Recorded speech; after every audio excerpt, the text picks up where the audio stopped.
big win for this team, for this program. It's a great environment. Thankful to our fans. Notre Dame's a good team. We were, it was really competitive there with a few minutes left. We finished really strong, of course. They were really good a few minutes in the second half, probably until the 8-minute mark or so is when we spread it out. Our offensive rebounding down the stretch I thought was a huge factor. Our defense, our defensive effort, negating a lot of their three-point attempts and makes, of course, was a big factor. And then our assist-turnover ratio continues to improve, just making better decisions, slowing down a little bit, moving it a little bit. Thought we had really good looks early. They didn't go. Got a little bit tight there offensively. Same thing, probably 5 minutes into the second half, but the way we finished was really strong. Coach, kind of about those early looks, started 0 for 9, 0 for 8 from 3 there. Yeah. How do you credit the guys for bouncing back and getting back into that game quickly? We got a mentally tough group. We just do. I mean, we were a few stops away from really separating, and we had a great defensive possession, which led to a Shrewsbury 25-footer off the glass. And we got that thing out, pushed it right down the court. That's something we've talked about and harped on and responded really well to that. Because that was a dagger. That was a big one there. And, our mental toughness is something that we can hang our hats on, led by Silas. Asa's playing with a cold. He's coughing throughout most of the timeouts. He was 20 and 11. We got guys diving on the floor, just playing the right way. We had Silas and Tyron. I don't know what happened. I'm anxious to look at it on film, whether they ran into each other or ran into someone else, but they're both laid out and they both just bounced back, eager to get back in the game. Santo's a little bit banged up. Love the toughness of this group. We got to continue to maintain that, and protect that and hang our hats on that. Mentioning Silas, he had a career high 5 steals. Just what did you see from him tonight, specifically defensively? Yeah, all in the first half, right? And we talk about responses too. We had missed 3 after missed 3, and I liked our looks early. And a couple of those led to long rebounds where they had numbers in transition. And so those steals were probably a little bit more valuable than one steal. There were big potential swing points in our favor. Really active. He looked fresh. He looked really excited to compete, with an ACC program, and that's who he is. Huge offensive rebound putback, big basket, and then another big offensive rebound on the left baseline. Really late in the game in front of our bench, which led to an Asa foul or basket. I can't remember, but just made some big winning plays as he does. And 2-to-1. He didn't have a ton of assists, but made some really good decisions, and I thought he played a good 4 game. Dakota came out tonight, had 16 points. This is his 7th game out of 9 that he's had double digits. Just tell me about his immediate impact he's had since transferring here and what he's done as kind of the 6th man for your guys' team. He's ready. He's somebody wasn't going to start. We've got a few other good players, and I'm always careful because our whole league has really good depth, and our whole league is super, super talented. But he's got an argument, obviously. He's one of our best players, and he's handled the fact that, in game 1, hey, we decided to start these 3 guards. He didn't bat an eye. He's just the same dude every day. Was probably the best guard on the court today. He hasn't turned the ball over in 2 games.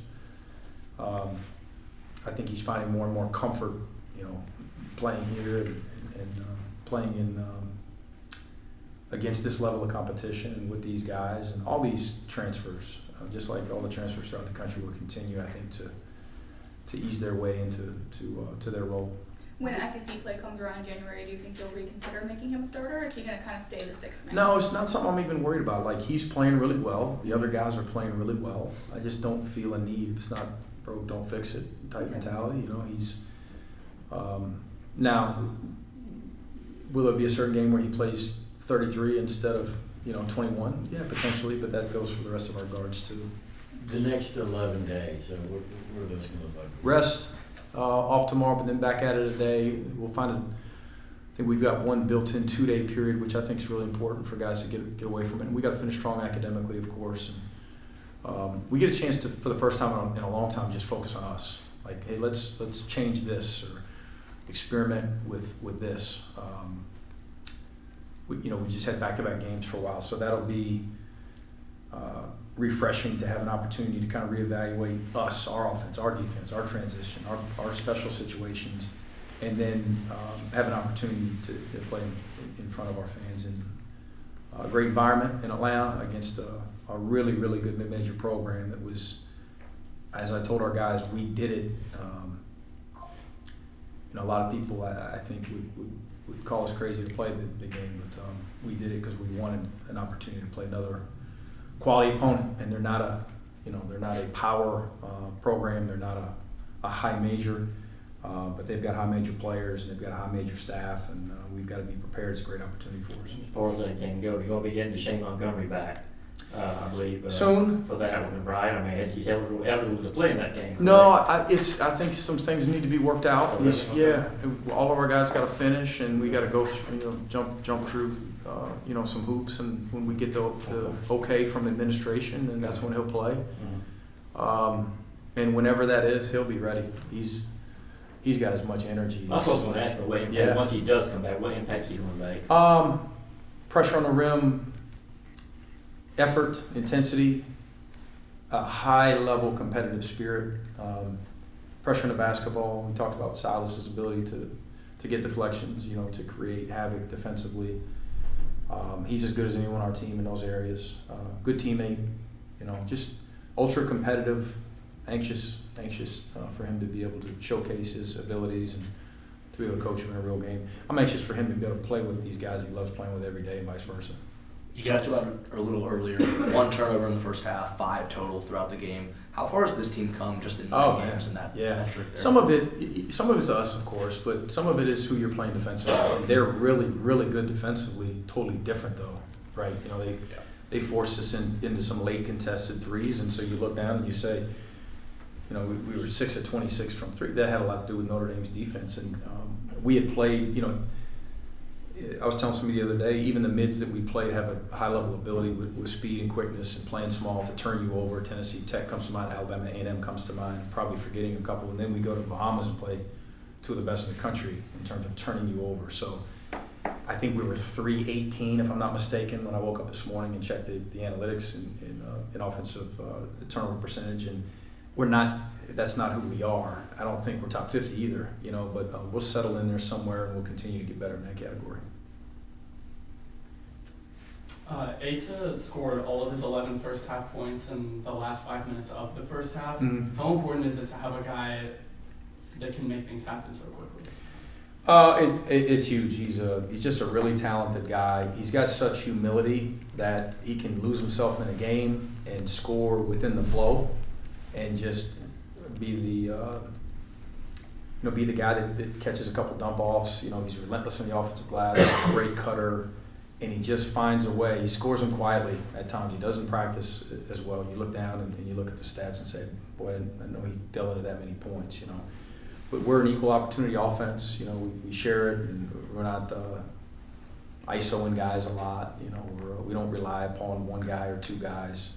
We've got really good balance, and he's a guy whose teammates like to play with him for sure. Tyron plays 35 minutes in this game, and Mm-hmm. Obviously you alluded to the injury a little bit, but how 7 assists, no turnovers, 7-0. Yeah. Plus 25. Yeah.